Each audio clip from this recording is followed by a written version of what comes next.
Hello, very good morning. Can you hear me? Yes. Morning, Yes. everyone. Yep. Morning. Okay. All right. So, very good morning to all of the students, okay, all of the viewers, and also examiners for this FYP2 poster and 3-minute videos. Okay. Before we start, I have a few instructions for the candidates. All right. So, number one, for this session. Number one stickers. Here you are. For this session, I will play your videos around 3 minutes maximum. And also after that, you need to be live for the Q&A. Okay, so this Q&A will be the between the candidates and also the examiners. So the given time around 5 minutes. Okay, all right. So before we start, I have a few, not a few, only one video introduction. Okay, just for to starting up. Thank you.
Okay, thank you very much.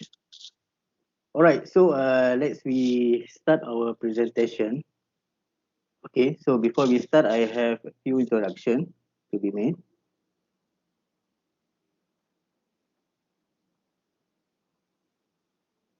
All right, so this is our examiners for this evaluation. So number one, we have TS Arham Amiruddin. He is from System Integration and under Naval Group Malaysia. Okay, for the second one, we have Engineer Iksan Norazmi Bambang Soeloso. He is a senior engineer.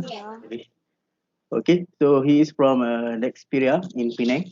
And the final one is Engineer Muhammad Faris bin Ramli. He is from Creek IoT, Sinar Berhad, and he is IoT project engineer. So these examiners will be the the person who evaluates for all the poster and these 3 minutes video. Okay, so I think now already 10:10 a.m. So we can start now. So Sumik, are you ready?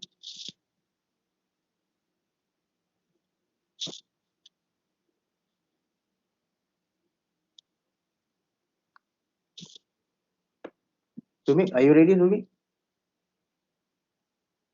Yes, sir. Yeah. Okay, thank you.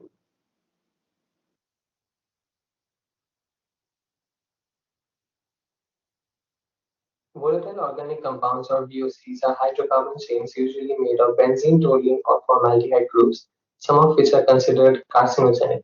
The sources of these VOCs are mainly from vehicle emissions, industries, and even daily products at our own households. The WHO has declared a limit on global VOC chemical emissions at under 330 parts per billion. Over the years, many devices with gas chromatography, mass spectrometry, or nuclear magnetic resonance have been developed to detect and monitor the amount of VOCs in the air. However, these traditional methods are rather time consuming and costly. Well, recently there has been an increase in using piezoelectric materials for gas sensing. One such device is the quartz crystal microbalance sensor. Now, these sensors can detect changes in mass at nanogram levels. They usually have a coating of a sensing layer in order to promote the absorption between the electrode and the target gas. My name is Shomik Bhattacharjee from Manipal International University, and my project aims to design such a QSIM sensor. Conventional QSIM sensors have a single electrode or channel to detect mass, but that decreases the area for detection. So QSIM sensors with multiple channels are fabricated on a single quartz crystal wafer, and these are introduced to tackle the limitation. These are called multi-channel QSIMs or MQSIMs. I have used finite element modeling on COMSOL multiphysics software to design design 37 such SIMs with different number of channels to compare and analyze the performance of each of the sensors based on their different. There is another factor to be noted. Since multiple channels are designed on a single wafer, the frequencies of each of these channels cause an interference between them. In order to minimize the interference, an optimal distance is set between the center of the channels, termed as C to C distance. My study shows that a 4-channel MQ-SIM with 6 mm C to C distance produces a high resonant frequency with the least interference. After that, I have designed a QSIM sensor with a cytosine sensing film. Cytosine is a linear polysaccharide made of glucoamine chains taken from shells of aquatic animals such as seashells and lobsters. These have been used for gas sensing mainly for acetone vapors. So I have simulated the detection of different concentrations of acetone using the design sensor, and it has gained a mass sensitivity of 17.389, which is considered a high sensitivity value, and the coefficient of determination is obtained as 95.64% for 0 to 100 ppm concentration of acetone. Thank you very much. Volatile organic compounds are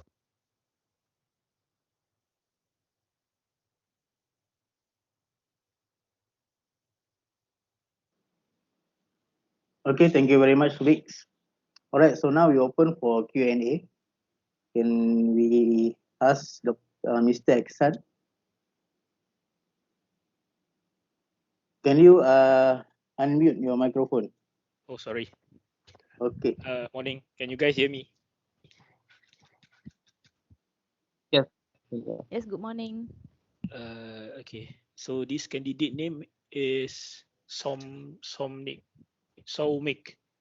yeah, yeah, Yeah. sure. Yeah. So to start, I just want to ask. I mean, in terms of the three designs that you have, you were using this COMSO multiphysics to design these three sensors. So I was wondering because I saw that there is comparison Yeah. between these three, but I couldn't see. I mean, which one is the which one is the most reliable in terms of giving the, I mean, good results. Can you like maybe explain a bit? Because I saw the experimental results. I mean, it has 3 comparisons, but I'm not sure in terms of which one is giving the better results among them. Because you are comparing the design, I mean, the distance between the C2C 5 millimeter C2C shows the least interference. I mean, can you explain a bit? I mean, in terms of which designs is giving the best, I mean, best results lah. Yeah, sorry, sir. No sweat, no Yeah. sweat. As I was explaining that since my design has 3 kind of design sensors with 2 channels, 3 channels, Okay. 4 channels, Mhm. I simulate each of the channel design with a different C2C distance. So I took 4 millimeters, 5 millimeters, 6 millimeter, and 7 millimeter C2C distance for every design, and then I saw if the resonant frequency is coming with least interference. So when I compared each of the graphs, seeing that which has the least interference, and from that I concluded that the 4 channel, since 4 channel accommodates more sensors on the single wafer, and also with a 6 millimeter C2C distance, it has the least interference from the resonant frequency graph.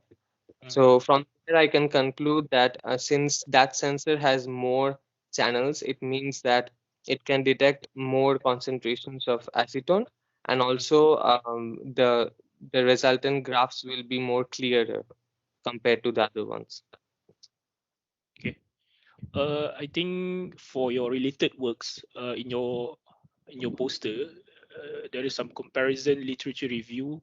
But I think for room of improvement, maybe you can add Yes. your own work to compare with this another 4 of the reference that you were using. So I think from there I can see the overview of the comparison between the 4 of them. So because I Yeah. couldn't find your work comparing this 4 of the previous work. Yeah, that would be my suggestion. I mean for the table. I mean to fill up the table. On Yeah. top of that, yeah, I think is I mean, I couldn't comment much because I mean, my background is not related to this sensor, especially this QCM sensor. But okay, another one is I saw your flowchart of research methodology. Yeah. Right. I'm seeing that there's, I mean, when the design QCM sensor with optimal sensing film, and then it goes to the next step, which is does it detect change in mass? And then when when it's no, it going for optimization. So can you explain a bit what do you mean by optimization? What you want to see? What you are varying in terms of your design to have the optimized version of your work. Okay. For the sensing film Chitosan QCM sensor, for Mhm. that, what I mean by optimizing is that I conducted a control study with 0 ppm concentration. That means that the concentration of acetone over there is 0, but the physical properties and the chemical properties are still present. So with that study, I am seeing if the sensor is capable of understanding that acetone is present, but Mhm. at the concentration. So that study helps me to understand that whatever I've designed with the Mhm. sensing and the radius of the electrode and the gold electrode properties, that study helps me to understand if the sensor is able to detect any change in resonant frequency as a normal QCM sensor would. Since in this design there's a new component which is the sensing layer, so I wanted to check if the sensor is actually working. So based on that, if the 0 ppm concentration study did not work out, then I had to change the parameters. Sorry to interrupt you. What do you mean by sensing layer? Is that a chitosan? Is it that film? Yeah, it's the chitosan is the chitosan. Okay. That helps to detect acetone specifically. Oh, I see. Yeah. Okay. Mhm. So for my baseline study, the control study, if that did not give any results, results in the sense that did not give a graph of resonant frequency, then I would have changed the parameters. But then my study showed that it did detect a change in the resonant frequency. So it did detect a change in mass. Sorry to interrupt. This is experimental results. I mean, this is the one that you were experimenting it, or based on other work. You are the one. You're breaking up. Yeah, I was. Yeah. Sorry. Sorry. Yes. It was my experimental study. This part. So you're using some setup, lah. I mean, how? Yeah. No, it's a simulation. It's totally on console. Oh, okay. I thought you fabricate it. It's okay. I couldn't. My time frame didn't allow me to fabricate it. Yeah, So understood. No worries. Okay, I think that's above all. I mean, because I couldn't take up much more of your time. Yeah, I think Miss Dr. Anwar, I think I don't have any question. thank you, sir. Okay, thank you very much, Mr. Exxon and Suvix. Okay, so I think we can move on to the next presentation. So, John, are you ready, John? Yes, sir, I'm ready.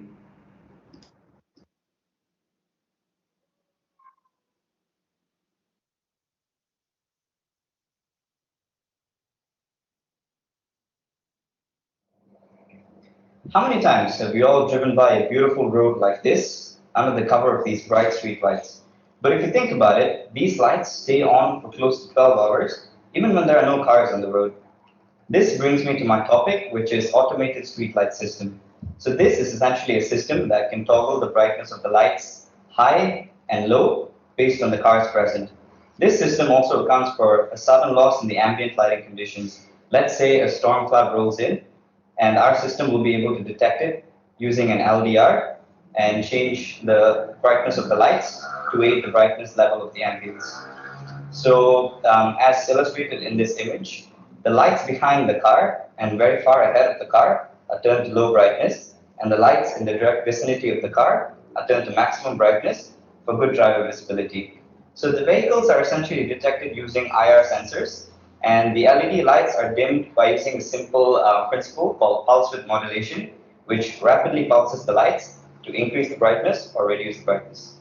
So let's see. There are many streetlight systems that have been out there or implemented, but none of them really have any automation functions in them. So when you propose this idea to a road operator or a streetlight manufacturer, they may think that implementing an all-new system can be very expensive. But the ease and availability and the cheap price of all of the components used in the system actually make it a very affordable solution.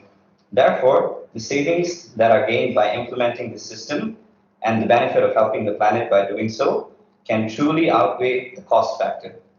So this is the model of the system that I created, and it was found to reduce power consumption by 28.57%, electricity consumption by 15.38%, and voltage consumption by 0.19%. And all this is compared to a conventional LED-based streetlight system.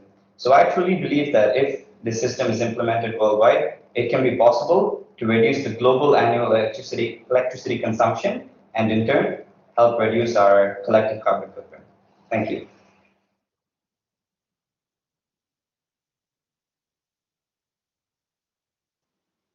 Okay, thank you very much, John. Okay, so now I would like to invite Mr. Arham. Okay.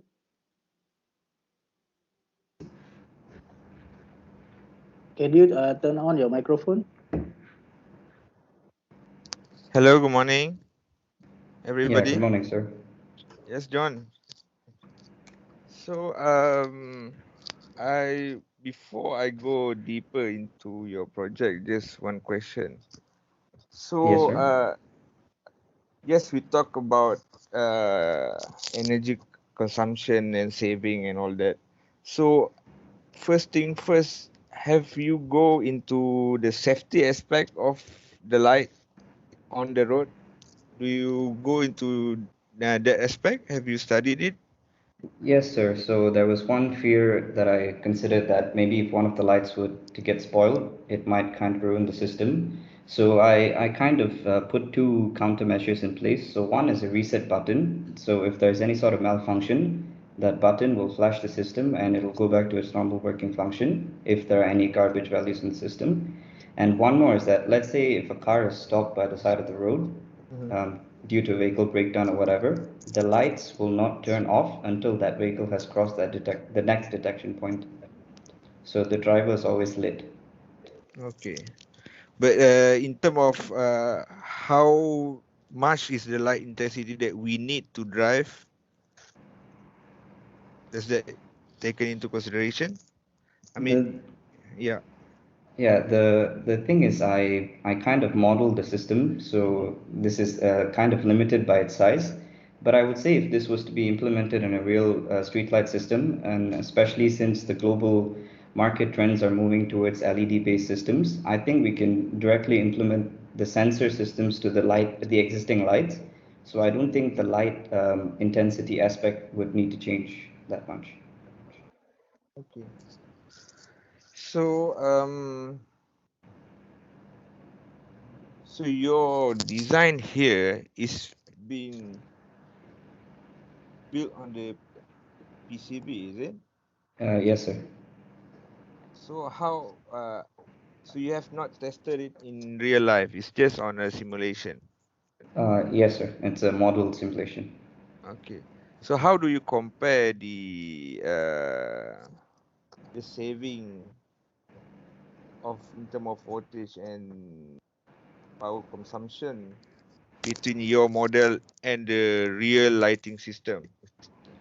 So your calculation is based on only your model and not really on the existing system of the lighting system? Yes, sir, because this is a small component, so it wouldn't be possible to compare the values attained here with the real life system because those lights are just much bigger and brighter. So what I did was, however, is that most lights these days kind of stay on the whole time. It's timer based. So what I did was I turned on an array of 7 LEDs to kind of simulate the same effect if the system was to stay on the whole time, like the normal lights on the road.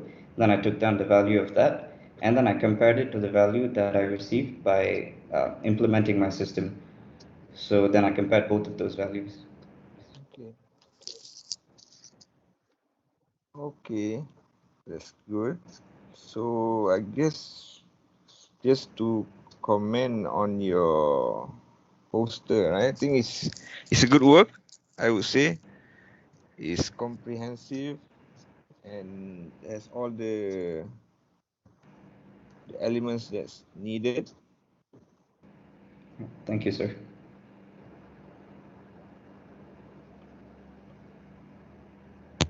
So your code, right? Can you explain a bit how do you develop your code? Uh, yeah, okay. So essentially, if you can see in the flowchart, there is a pulse width modulation and power modulation routines. So there are two individual components. So every time that the car is detected, there's a set of code that is called through a if statement, and that code essentially turns on or kind of pulses the lights a little less, so it goes to full intensity. But if there's no car detected, then the pulse width modulation works in such a way that the pulsing is increased, so it kind of appears to be dimmer and use less electricity in the process. So that's a separate if statement, depending on whether a car is detected or not. So your code is working very well, is it? Yes, sir. Okay. think that's all from me, I guess. It's a good job, I would say. Thank you, sir.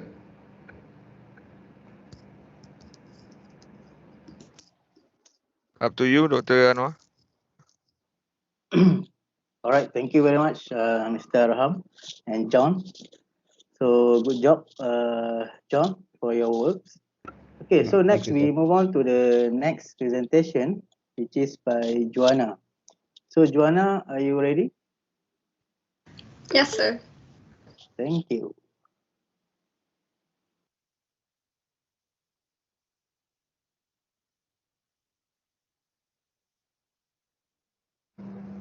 Have you ever been stuck at a traffic light? While your lane is full and the other lane is empty, but you still have to wait for the green light? Why do we have to wait?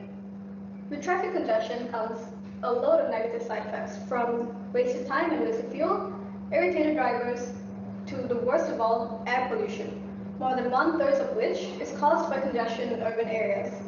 So what can we do to solve this problem?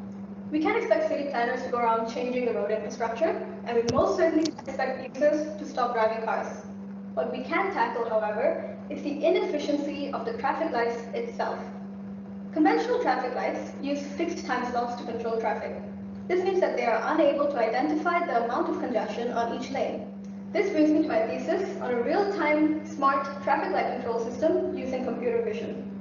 So just like how humans can acquire, analyze, and process visual data, computer vision involves the computer doing the same, such as being able to identify objects from an image. So this system uses these object detection techniques to identify and then count the number of vehicles on each lane and dynamically control the traffic lights to choose the optimal strategy for clearing congestion. This means that it allows the more congested lanes to pass, while making the less congested lanes to wait for no more than 20 seconds. To enhance the feed, it uses image processing techniques, such as separating the glare from the car, or using a smoothing filter to remove noise from the feed. This made the system more accurate in being able to identify the cars. So by implementing a dynamic control system, it was seen that the system is able to clear the queue 53% faster than the conventional system. So if your daily commute involves being stuck at a traffic light for 10 minutes, that would now only be 5 minutes long. So as you may guess, a lot of research has already been done into dynamic systems. So how come we don't really see it being implemented yet? The problem is, these systems usually require a lot of additional hardware to be installed and maintained, or it requires really computationally expensive techniques, or it requires really high-resolution cameras. This makes it expensive and unfeasible to implement. In my trials, I used a 5-megapixel camera, which is a much lower resolution than the 12-megapixel camera being used by the Malaysian traffic cameras. And the system was also seen to work under various light conditions and had a high accuracy between 81 to 97%. This makes it feasible for practical use, and it provides a budget-friendly option for city planners to consider implementing. So I hope that my work will provide an unintrusive, cost-effective, technically feasible, and easy to implement solution to the traffic congestion problem. Thank you.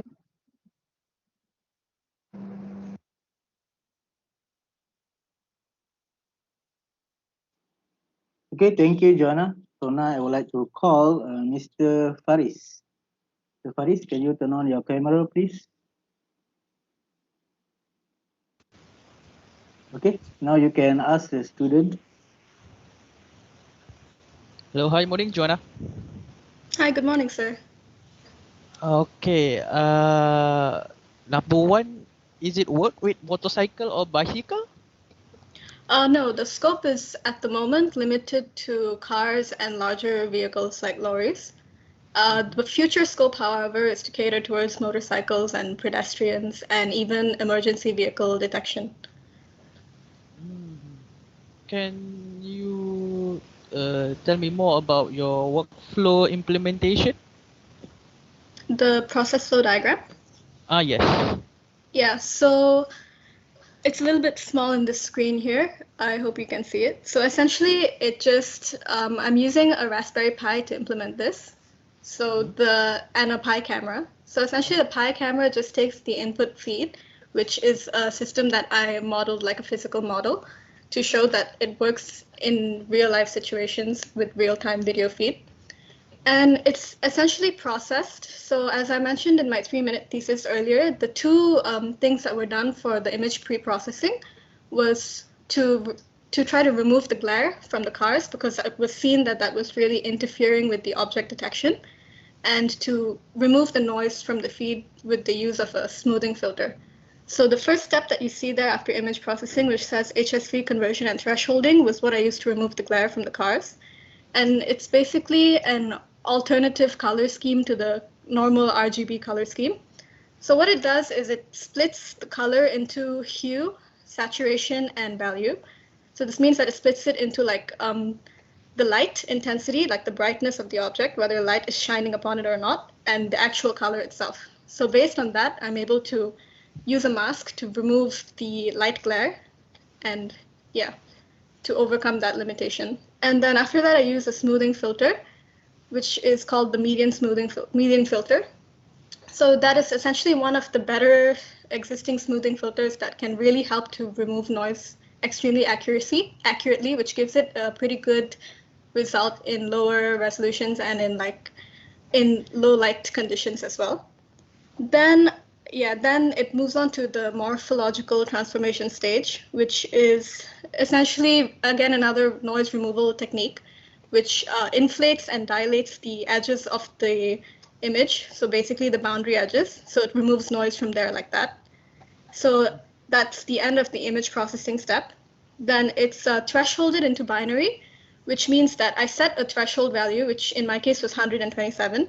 So any pixel which is above that intensity would be set to black, and any pixel which is below that intensity would be set to white. So what this does is it produces like a black and white image where the background is the black color, which is not necessary to us, and the foreground or the cars is the outline of those are in white. So based on that, we can use contour extraction to count the contours or the edges of the image or the cars. And yeah, based on the contour extraction, object detection is done. And next we check whether the feature is within like the region of interest, which in my case is whether the cars are on the lane, because if it's outside the lane, it's most likely a false positive. It's like an accidental detection. So by doing this, we just minimize the detection of false positives. Yeah, then based on if the object is seen to be in the region of interest, it's counted as a vehicle, and the lane density value is determined. So essentially what's happening here is I'm checking how many cars are in each lane, so that the more congested lanes will be given a higher value and less congested lanes will be given a lower value. And based on that, the priority is assigned, because the idea of my system is to make the more congested lanes to go and make the less congested lanes to wait. So yeah, and yeah, based on that, the LEDs are controlled, and it's checked if it exceeds the timer. And if it exceeds the timer, the priority is switched to call the opposite subroutine. And it just goes on a loop like that. Okay, it's very true explanation. So you truly understand your project. Yeah, it was entirely developed. How on your project? How do you define the fog situation? Okay, so it's not really visible here because of the lack of space, but essentially the system, I tested it under 5 different scenarios, which is in very bright light, in normal light, in medium light, which represents sort of like the evening-ish kind of time, so it was sort of orange tinted, and in fog. So in fog, I held up an air humidifier to the Pi camera so that it looks like how fog would look in reality. And yeah, from that condition, it was noticed that the system still performed very accurately in identifying the cars. Oh, so there is no like visibility or parameter to define the fog condition lah. Yeah, the fog condition is just essentially the simulation of what looks like fog. So since you only tested on the lighting condition and the fog, can the processing image can be done during a heavy rain? Yeah, actually, heavy rain was something that I wanted to test for as well. But once again, I was limited by I didn't have access to a lab, so everything was just done in my house, and I was limited by the MCO and stuff. So I was not able to test for that condition. But I assume it would. At most, I assume that it might throw a few additional false positives, like it might accidentally detect more or accidentally fail to detect a car, because one of the limitations of an image processing system is that if the image is not visible in sight, it won't be able to be detected. Okay. Very good explanation. Okay. That's all for me, Mr. Anwar can take over. Very good, eh? Thank you, sir. Okay, thank you very much, Mr. Faris, and well done to Joanna for her good and very quality work. Thank you, Right. sir. Okay, thank you very much. Okay, next we move on to Rajiv. Rajiv, are you ready? Yes, sir. Thank you.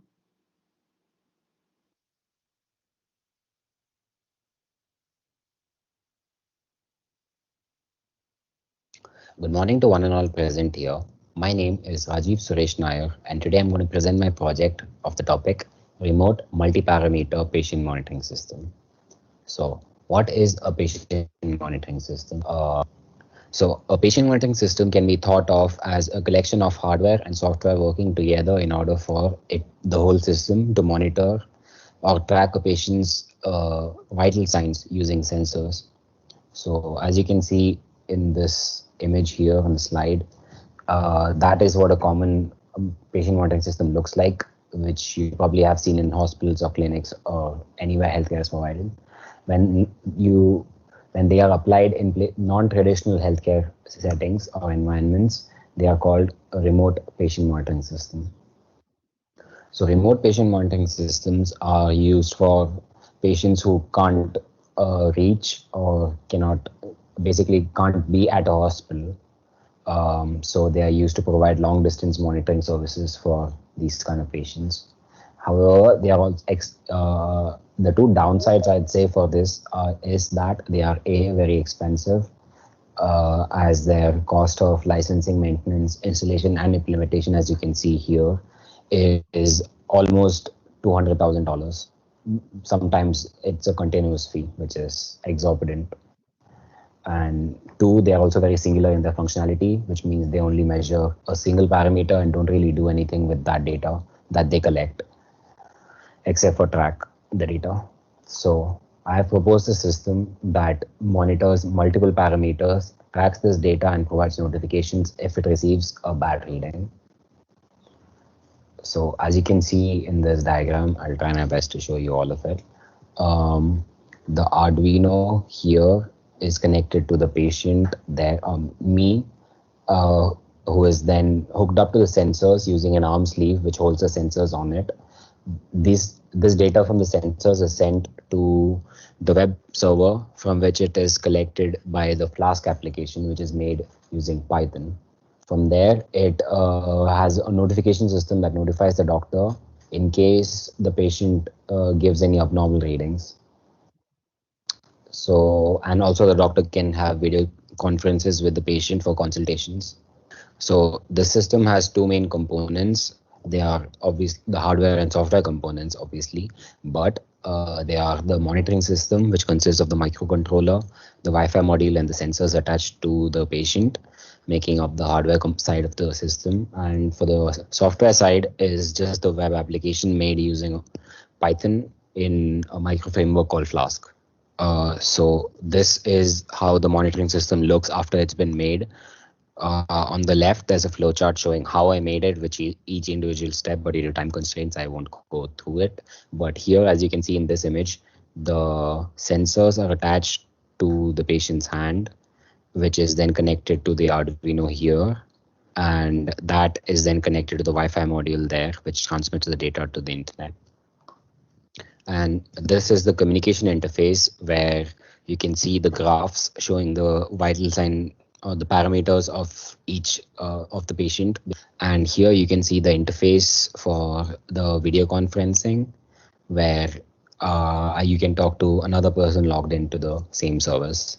So to summarize, I guess this project is a patient monitoring system that can be implemented at your house, and it is aimed at people who A, cannot afford to be hospitalized, B, who cannot afford to be cannot access these healthcare services due to accessibility issues or where they live, for example, the rural areas, and three, people who just don't want to go to the hospital, especially nowadays, since they are hesitant to go there and probably get more diseases than what they already have due to the current pandemic, I'd say. And lastly, the cost of the system is only the sum of its components, which add up to 122 ringgits, which is, as you have seen before, significantly less than what a commercial application of this service costs. So, yeah, thank you.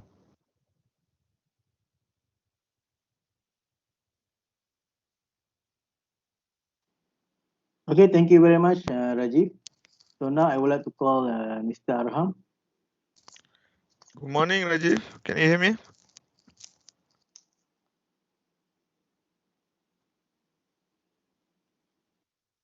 Hello?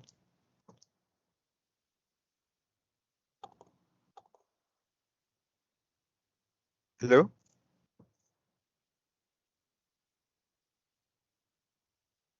Can anybody hear me? Yes, yes, I can hear you. Rajiv, where are Okay. you? Rajiv, can you please respond to your examiner?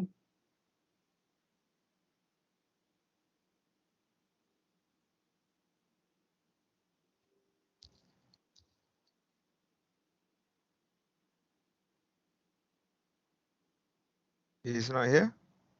Yes, I think he is here. Hi, sir. My network went off. Okay. So, my first remarks, I would like to really say that it's a very annoying video, I would say, because you are standing in front of the all the slides that you have made, right? So I think that's is a very annoying thing that I would say,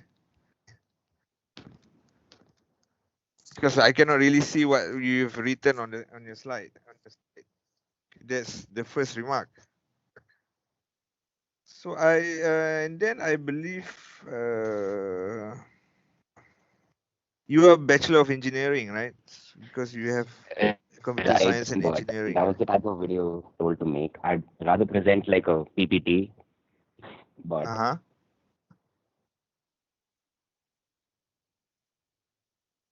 Okay. yes, sir.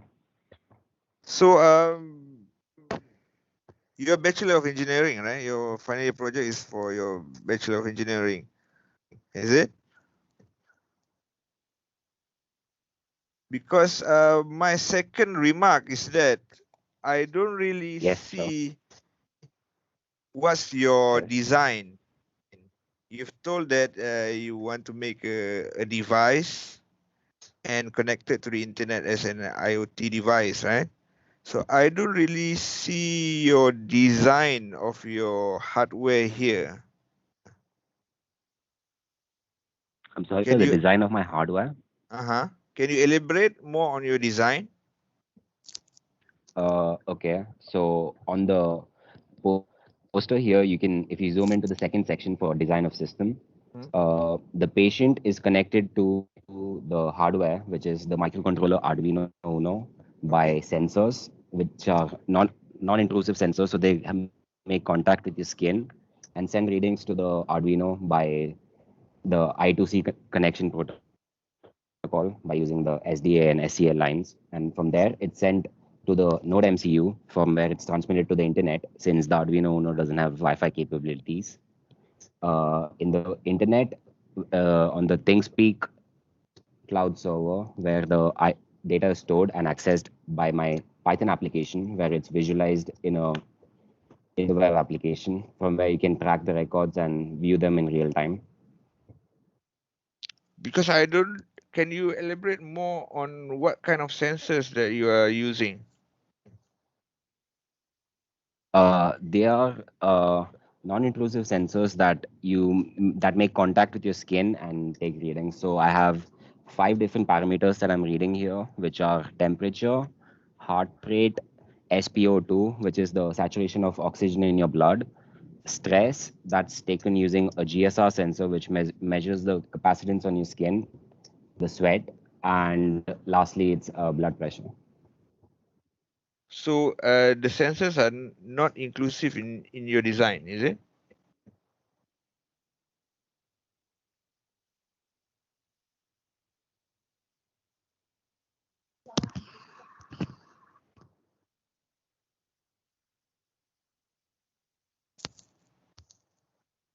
Hello?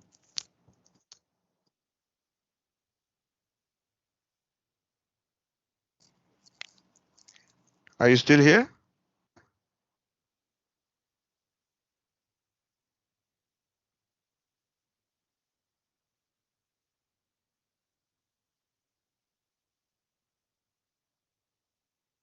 Hello?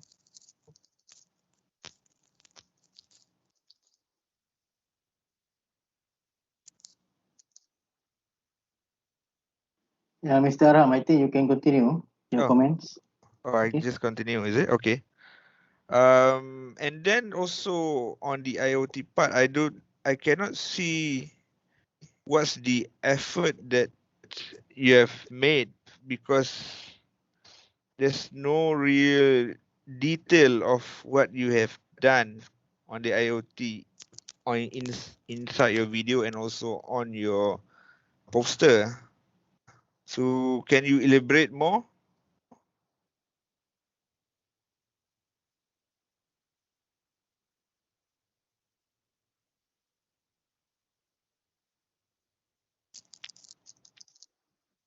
Rajiv, are you here? Can you hear me?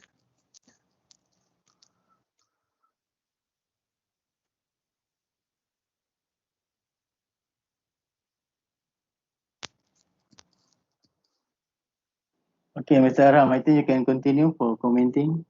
Okay. And then I don't really see the clear purpose of this remote multi-parameter patient monitoring because if he's not in the hospital and then you're just giving all the data, but will there be any So can you notification hear to me? the doctor? Can you hear me? Yes, sir. When there's a spike in the readings, Uh-huh. for example, if the readings go above a certain threshold, so like the temperature goes above 39 or the heart rate goes above 160, the doctor is notified saying that this specific parameter has a spike in it. And then what can the doctor do? That's on the doctor if he decides whether to. The doctor can contact the patient via the video conferencing feature that is present in the web application, so he can check them in real time and also send any other services that the doctor deems necessary.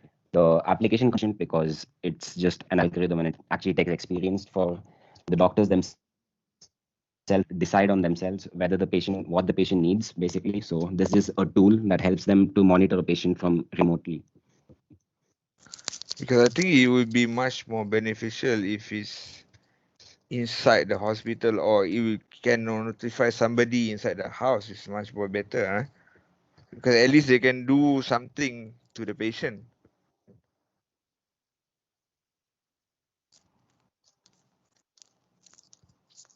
So okay, we won't go much into that. Is next on your poster. I think you need to really improve on your poster, eh? Because like I've mentioned before, I cannot really see your design, what you have done, and it's very, very on the surface. And there's also no reference, right, on your poster. I think it's a very important point to list all your references I because didn't it's really write any references in this because the majority of my references you can see in my thesis report, which for my actual project. This is just a basic overview of the project itself. Since I didn't refer anything directly while designing the system, I didn't put any references. But for background study and for literature review that I've done, there are references in the report. okay. Because it's a requirement for me to evaluate. That's why I'm highlighting it. And also, I've also have to one point of evaluation is that your video need to be less than 3 minutes, right? But I've noticed that it's more than 3 minutes, so I'm not sure whether it's a very good sign because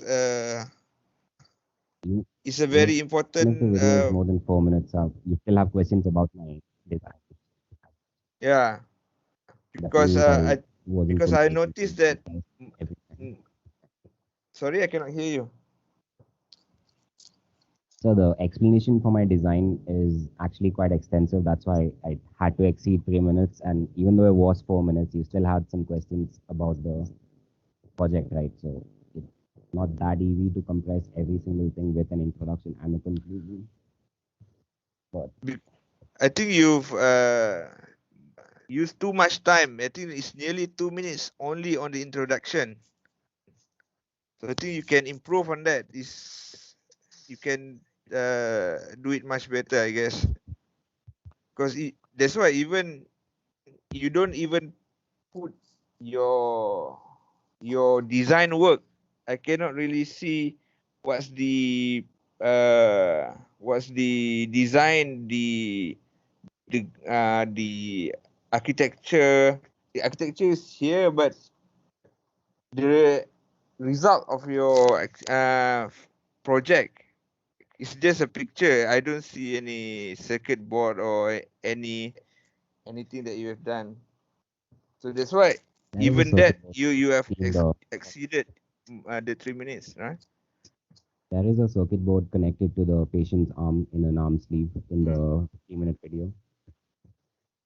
Yeah, if that's your work, that's what you have to show. It is there. It's just a picture, right? Yeah, the picture of the circuit board with all the hardware attached to the patient. I cannot see it in your poster and also in your presentation. So it's there in the poster under results.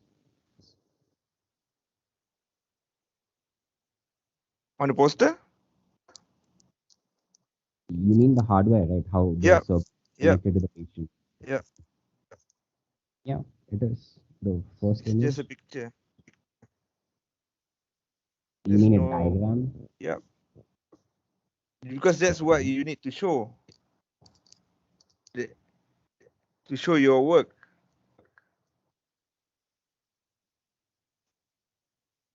Okay, that's my comment.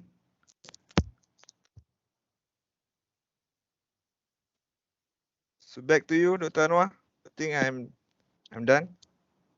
Okay, thank you very much, Mr. Arham. Okay, next we move on to Rushika. Okay, Rushika, are you ready? Yes, sir. Thank you.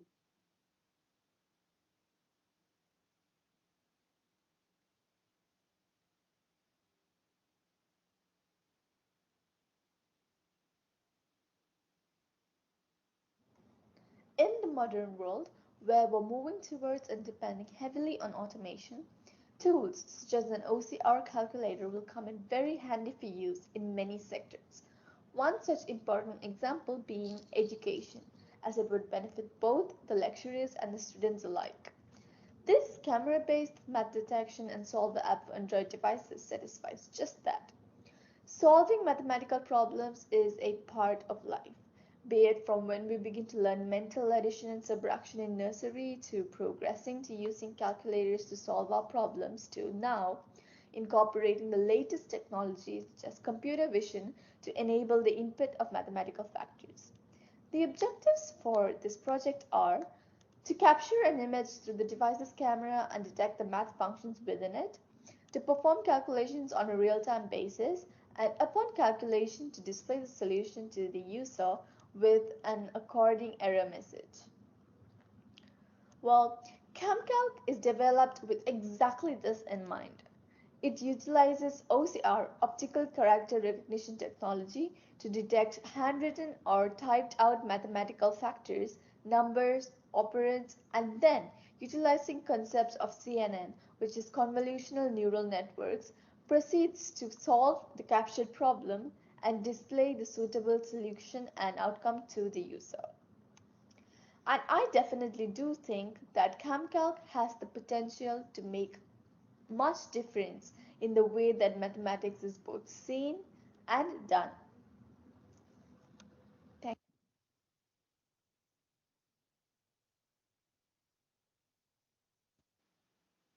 Okay, thank you very much, Rushika. So I would like to invite Mr. Faris. Hi, yes. Can you turn on your camera? Okay, thank you. Hi, Ruchika. Hello, sir. Hi. So this CamCalc, is it intended to whom exactly? So who is the targeted end user? End user? Mostly right now, it performs like simple mathematical calculations. But yeah, it's intended for like schoolgoers, and anyone basically who has simple mathematical problems to solve. So Okay. So simple. How simple exactly? um like one factor equations, like for example 3x plus 5x plus 10 equals to like a certain number, it would find x. But once there are like more than one kind of variable like x and y, then it would not function. Until then, like most and up to that extent, it would function okay. Okay. So how accurate is the calculation? The calculations, as I had mentioned in the report and stuff, it is very accurate. Though sometimes the OCR doesn't capture some stuff if the handwriting stuff is like not clear. But there is also a manual editing option where you could like go back and reverse the changes and reverse whatever change you want to make. So, Uh, so why do you use OCR, and how bad is it compared how bad is the other alternative such as the Tesseract, Easy OCR, and etc. I had actually planned on using Tesseract for the first time. Mhm. But it was found out that Google OCR, like while research, it was found out that Google OCR actually had like 7 out of 10 more of an accuracy rate, whereas Tesseract had something like 6 out of 10 accuracy rate while testing. So, Is it because according to papers, sir, and I had used Google OCR actually. okay? Is it because you are using Google OCR that cause your current limitation to only simple calculation? No, sir. It's not Google OCRs. I used Math Parser X, that package to detect the calculations. It is that's limitation. It's not the OCR's limitation. Oh, so the calculation part is done by the CNN. Yes, sir. So how CNN works exactly? It actually takes it from the OCR. It takes the calculations into consideration, takes it as an output, and then it like calculates it and parses it to give the end result. Okay, and And then yeah, the there's solution all. is like displayed. Uh, can you tell me about the SDLC model, the methodology? I used the iterative SDLC model actually, sir. Tell me more about it. Uh, I used the iterative SDLC model, and first off, I tried developing the camera and connecting it first. And so I had to make sure of the OCR part, and then I proceeded to, after making sure that this is like getting calculated and its input is getting taken in, then I used math parser to calculate and then display the answer. And during this time, I had also like been developing on the user interface. Oh, so uh, you're creating an app, right? Yes, sir. So you're using what language exactly? Is it Java. is Kafka or Java? Java, sir. And I had Uh, used Android Studio actually for the coding. Oh, uh, can you tell me one more time how the CamCalc works exactly? Yeah. So what CamCalc does is it could capture as seen here. You just press the camera option and you can capture a picture or an image of a like something that's written out, and you yeah, you capture the image and it would the captured image would show in the box that's down below. If it's not accurate, you could either like capture it again, or you could manually make whatever changes you want to make. And then upon pressing compute, it would show the answer for the mathematical problem that you had input in. And another thing is you don't actually have to have a picture. You can simply, without using the camera itself, you could simply input it and input in the problem, and it could still solve it. So you could use it as a normal calculator as well. Okay. Yes, sir. So that's how. You are saying that your current limitation is because of what again?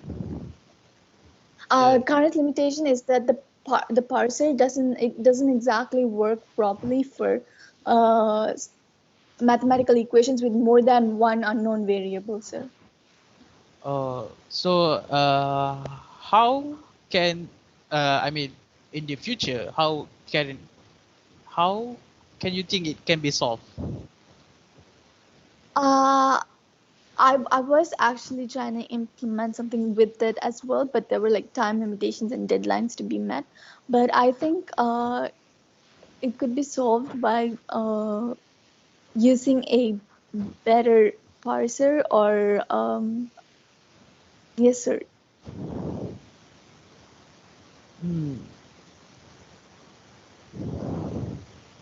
You understand, right? Your project, exactly what it's all Yes, about. sir. Yes, sir. Okay. Okay, Dr. Anwar, that's all.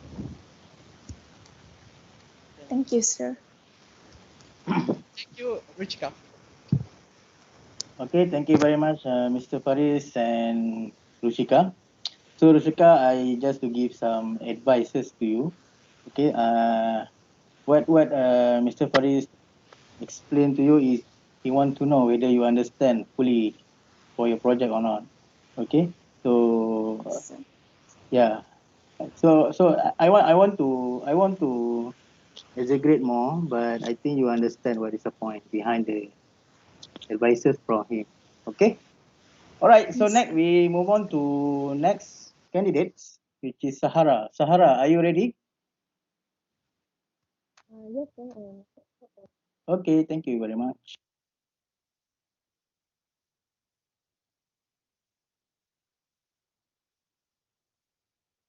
Good morning.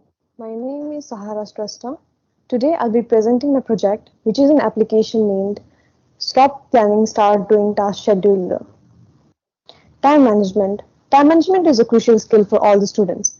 Sometimes students are loaded with university tasks such as assignments, exams, projects, tests, etc. Some students might not be aware about the importance of time management. According to the many researches, time management skills and academic achievement are closely related. So if students lack time management skill, they might have a negative effect in their academic achievement. Therefore, time management skills help streamlining tasks and efficiently completing them before deadline. Now, in order to help the students manage time, came up with the project which is design and development of time scheduler for university students utilizing prioritization and time allotment algorithm. This app was made using Kiwi and KiwiMD, which was written in PyCharm, and this application can be run in any Android devices. Now, talking about my application, users can add tasks through homepage by pressing on the Add Task button. They will be shown a form which they have to fill, providing information about the task such as task name, type of task, subject name, marks percentage, and due date of the task or assignment. After the user submits the form, the task will be added to the database. Then, priority will be calculated for all the tasks using prioritization algorithm. If the current time is less than student study time, then the number of tasks that student wants to study in a day with highest priority is selected. Then if the time is already scheduled for any task, then time will be reallocated based on the priority of all the tasks. Otherwise, the time will be allocated for the selected subjects. Now talking about the additional features of my application, the first one is to add new user accounts to be used in the same application, to add non-academic events to the schedule, and the last one is a calculator that helps you to estimate your GPA for the current semester. Now for the future plans of my application, there will be a feature to scan the student's timetable in order to add it to the schedule. This will be done after collaborating with some universities. Next one is a machine learning implementation to adapt to use each user to maximize the individual productivity. Third one is a collaboration board to facilitate team projects. There will also be a notification system. And the last one is referencing tool that will be made using NLP feature of NLP feature. So now that is all for the presentation of my project. Thank you.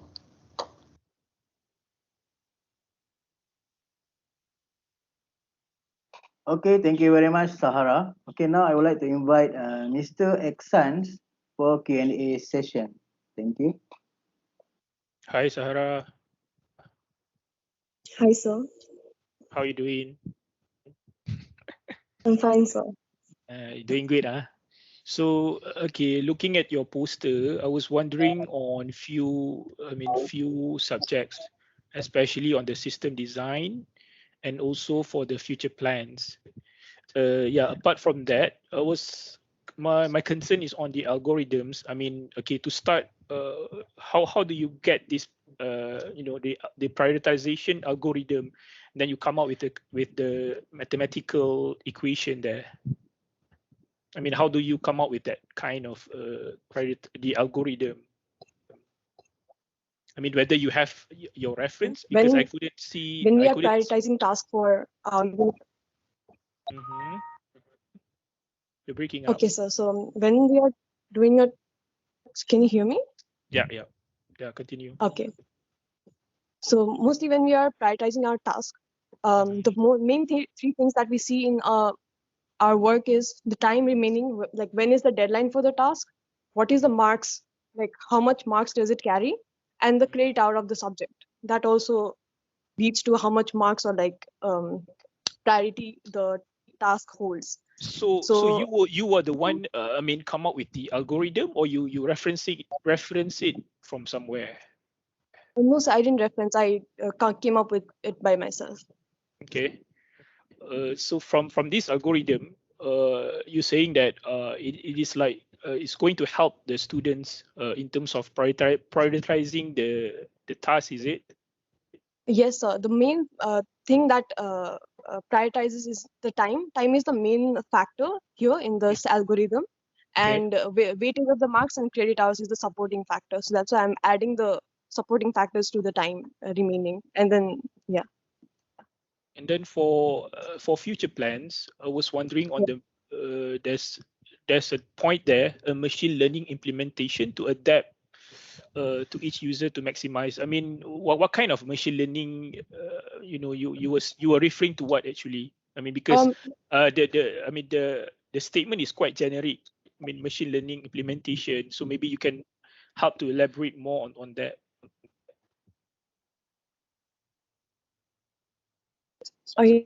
Yeah, Sahara? so the machine learning algorithm, I've not really selected a particular one since I have not done more research on it since it's my future plans.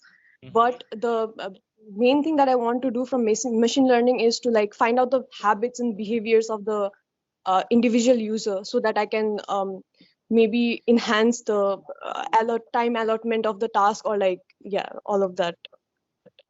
Okay. So Yeah, and also like taking some more time for any of the tasks, I can like add more features to it. Okay. In your result, I mean, in the poster itself, in the results diagram, I can see that there's two view of at task and task. So that view is actually where did you get it? I mean, you run it in which application? So in Android, so I made the application by myself as well. So the first image is the form where users can enter their tasks, like what tasks they have. So yeah, that's what it takes. And then the second screen is the home screen. So after they add the task, before it redirects you to home screen, but before it redirects you to the home screen, it calculates all the time allotment and prioritization, and then the result is shown in the home screen. That's what I wanted to show. So yeah. Okay, another question is a bit like in a psychological point of view. I mean, when you go to to real world, especially when you are entering an industry, so how do you like? Because this one you're saying that you wanted to have like a prioritization and time allotment for students. So let's say if you want to have it, like like us, for example. I mean, when you are entering an industry, I mean, how do you prioritize your work? So that's why I designed this application especially for students. That's why I just wanted to help students. No. I was wondering. I mean, how do you get this kind of idea? Because you are implying that at the end of the day, you wanted to have like a tool. Or, I mean, a device that can help you to prioritize your time. I mean, instead of you are the one prioritizing on your own. So I was wondering, when later on when you are entering an industry, so how do you plan to prioritize your work? And is this like a question for just for sharing lah? I mean, Okay, so I think firstly I'll have to know about the workspace. Like what are the factors that is required to finish the task over there? Like what are the main important features the workers see in order to the factors that affect the importance of the task. Then I think according to that I can come up with algorithms or to prioritize the task. So you're using Python as a language. Sorry? Ideas on what makes them No. You're using Python. You're using Python. Sorry, Sahara. Yes, I'm your language is what? Python, is it? Yes, sir. Yes, I'm using Python. How much time you spend just to get used to Python? Is it like? So I learned everything during my sem break, and then my semester break. I learned Python during my semester break. I had done few codings during my classes as well, but it was not very intensive. And then also, I'm using a multi platform package like GUI package, which is Kiwi. So it uses object oriented programming for its coding. So it was completely different from what I coded in my actual classes. So I had to learn everything from the beginning, but I only did it during my study break and like this semester. Okay. Okay, I think in terms of question, there will be, I mean, some of my concerns lah. But in terms of the poster itself, I'm not seeing any reference. I mean, because this project alone, I believe you have come out on your own. I mean, I'm not sure Yes. whether it's a good way. I mean, to have your project, or I mean your FYP. I mean, at the end of the day, you still need to have a reference. I mean, it's better to have your Yes, I reference. did reference. I did have references on like already existing app. There were like few smart application which helped students to manage the time, but it was not like they didn't allocate the time for students by themselves. It was like the students used to enter the task like what time they want to do it, and then they just used to notify them.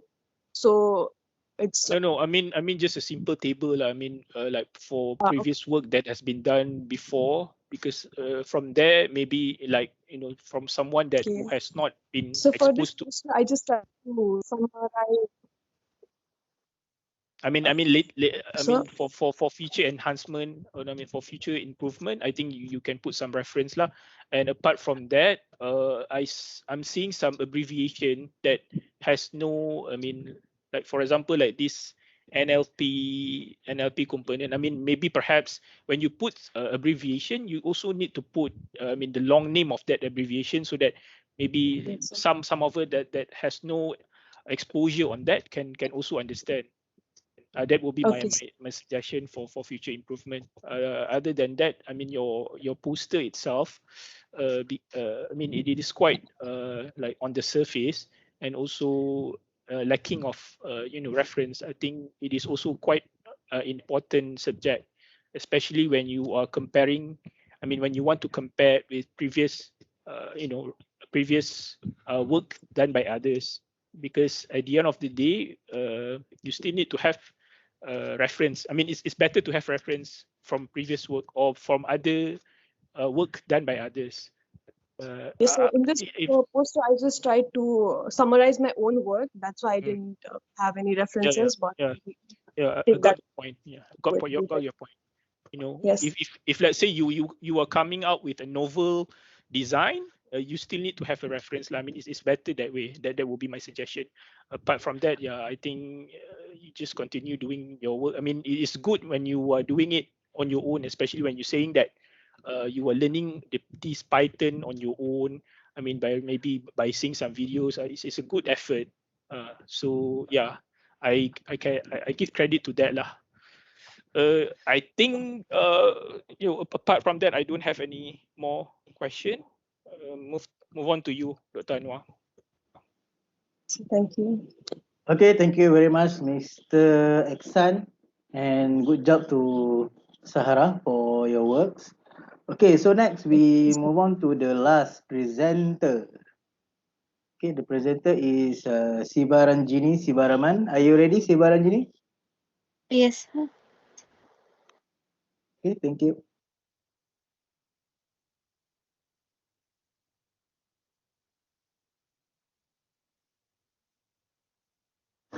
Hello, good morning to everyone. Myself, Raman from BCS, and I'm going to present about my FYP topic, design and modeling a smart wearable pet tracker associated with a GPS. As an abstract, many individuals who live by themselves with friends or families really feel lonely and depressed when they are unable to join with their other individuals in outdoor sports. And this would urge people to look for some suitable indoor activities to relieve their unwanted loneliness and depression. And having a pet is one of the finest pastimes since it may generate a lovely and happy ambience. And imagine how horrible it would be like someday if the pet owner couldn't see like lost their pets and couldn't able to make pets again. And this Pet2 tracker app will help the owner to track their lost pets, and the GPS sensor will be used to communicate the position of the pet and will be tracked by a GPS tracker to a mobile application. And this technique is recommended for pet owners who are concerned about losing their dogs. As an objectives, firstly to design a communication architecture for GPS tracker and mobile application. Secondly, to create a mobile application and GPS tracker to transmit and receive info about the location data And thirdly, to analyze the existing feature of the pet tracking system to see if they are suitable for Malaysian pet owners or not. So this is how the pet tracker application interface will look alike. It will have a login interface, sign up with the face and main menu, and then the pet details adding interface. And this one is a calendar to set a notification about the pet health. And then this one is a pet health record and location tracking. And this one is to show the pet's location and our location. And this one will be a logout interface. So this pet tracker application was created with application and also secure. The secure was done with PMOS D1R1 and Neo06 module, and this will send the location data to Firebase, and where this application will get the location data from the Firebase and will be shown in this application. And I wrote an Arduino code in the main to connect the secure to the Wi-Fi network and to send all this location data from the secure to the Firebase system. So that's all from myself, and I believe this Spectro Tracker application will help people in their daily life. Thank you.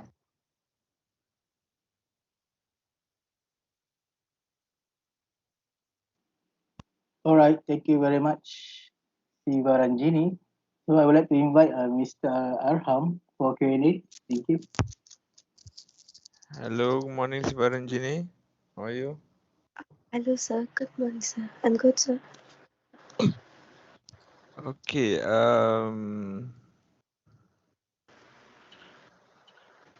So my first question would be,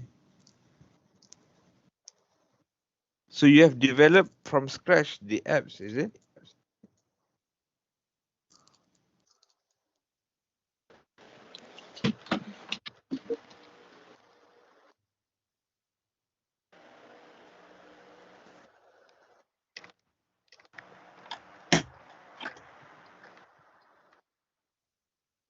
Hello.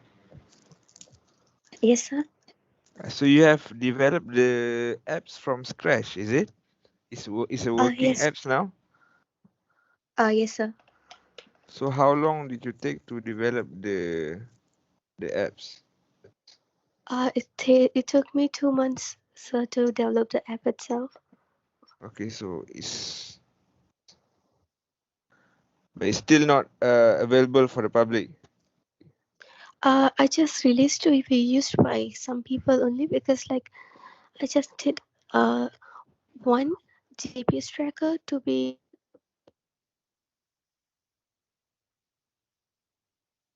Okay. On your poster, sorry, are you? once I release to the public, I'll be developing more secure. So. Okay. So in your poster, I've seen that you've mentioned about agile methodology, right? Yes, sir. So can you explain more about this methodology that you have used? Okay, sir. So I've chosen agile methodology because it has all the 6 phases that the application needed. So in the planning phases, this is where I discussed about my old project and I set all the system requirements. And then in the design part, I created a design myself, and then I designed the application design in order it stay unique and simple, so that the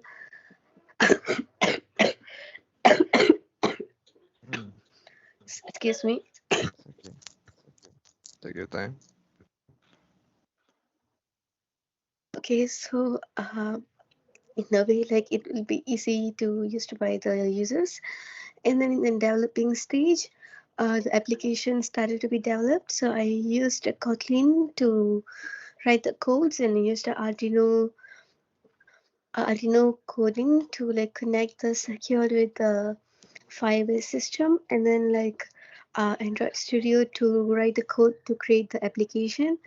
And then in the testing phase, I did the testing I did the interface testing, and then like I presented like used the system by some users. So I did some uh, survey on the, like how the system works as how the application works at, and then from the survey result gathered, and I again like refined the application.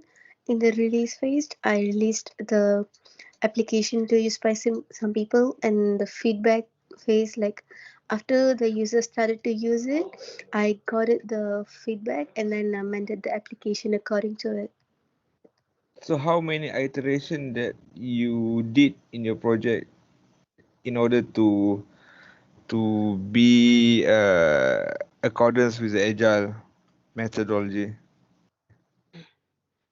So there was no like there was no iteration until the developing part. So only once I reached the testing part, the iteration part was like two iteration parts. Like when the first testing happens, like according to the testing case, again I refine the application. So there's two iteration parts. So I think that's where you need to improve, I would say, because if you really dig into agile methodology, is all because I'm also quite new in agile, but I had got a good grasp of it. So the gist of this agile methodology is you have to release as much as possible and as small package as possible part of your software. So you must, if you say that you did only two iteration, so I don't think it's agile enough. So that's where you have to be careful. If you really want to dig into agile methodology, it's not only a two iteration. It's not enough for it to be considered as you are using an agile. So that would be my comment, because agile is about you create the most important part, and then you release, and then there's few iteration that you need to be done in order to achieve what the objective of agile methodology. Okay. Okay, so And then in your poster, I think my comment would be that you need to make full use of your poster, because I see that there's still empty spaces where you really have to emphasize on your result. So because you still have spaces in your poster, but you are not utilizing it to really demonstrate your result. It's too small to see. That would be my comment. And also your apps interface, you using this what what my yeah, because maybe it's better to have a bit of diagram of the circuit that you have used. But your Arduino, right? yes. So what is, you have tested your software and also your GPS tracker? Sorry, I, sir. have you tested live using your tracker? Yes, sir, I've tested, and I get I recorded a video like showing it working and submitted to the university. Uh-huh. And yes, it works as according how I wanted it to be. Okay. So the GPS is working well even within a set of buildings. If you are between buildings and everything, it's working well. Yes, sir. It's working. Okay. I think this is a good job, I would say. Congratulations. Thank you, sir.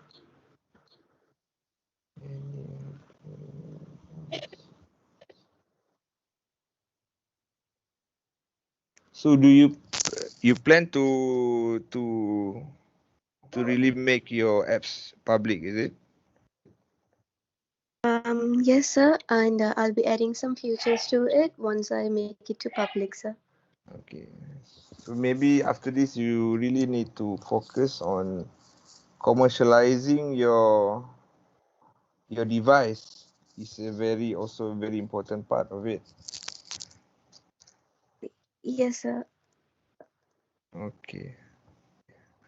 Good job, Sivaranjini. Thank you very much.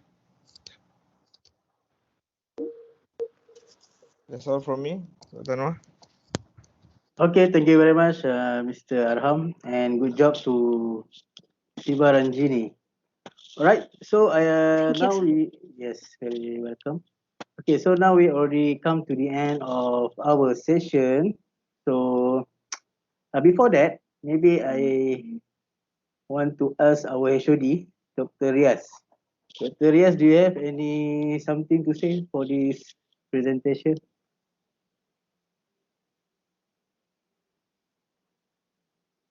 Dr. Riaz, are you there?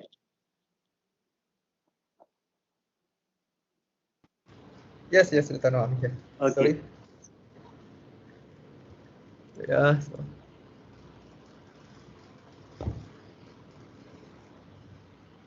So hi, hello everyone. First of all, I would like to extend a big thank to our industry examiner today for their willingness to spend their Sunday to evaluate the computer engineering and computer science students. Okay.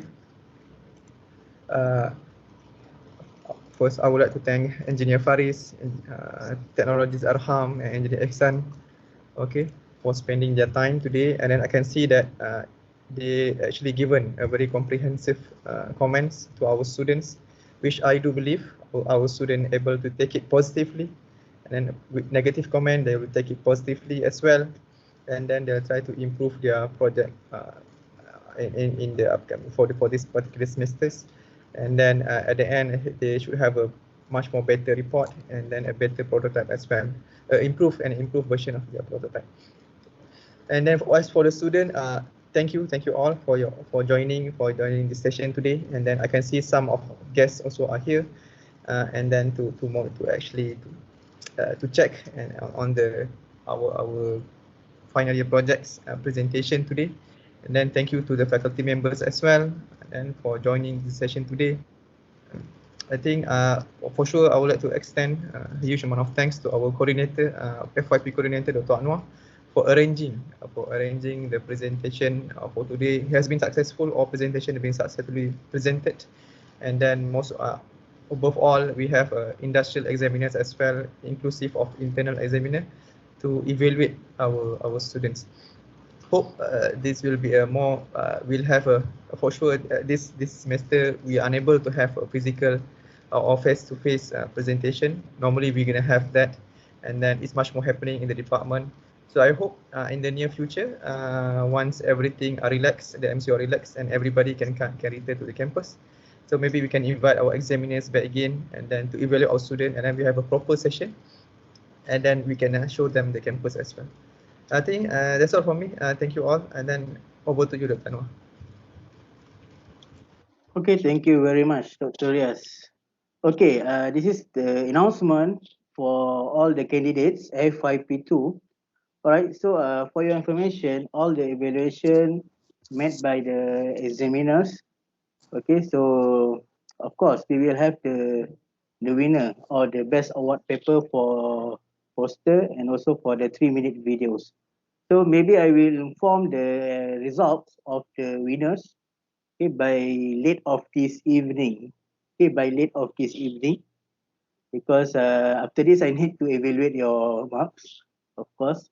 All right, so I think that's all for today. And thank you very much to all the examiners, Mr. Arham, Mr. Eksan, and Mr. Faris. So thank you very much, okay, for your good cooperation and for your good contribution, okay, towards this FYP or final year project for this semester. So for that, I think that's all. And thank you very much and have a good day. And also stay safe. Thank you. Bye bye. Okay, see you all. Yeah, bye. See you. Take care. Stay safe, everyone. Thank you, everyone.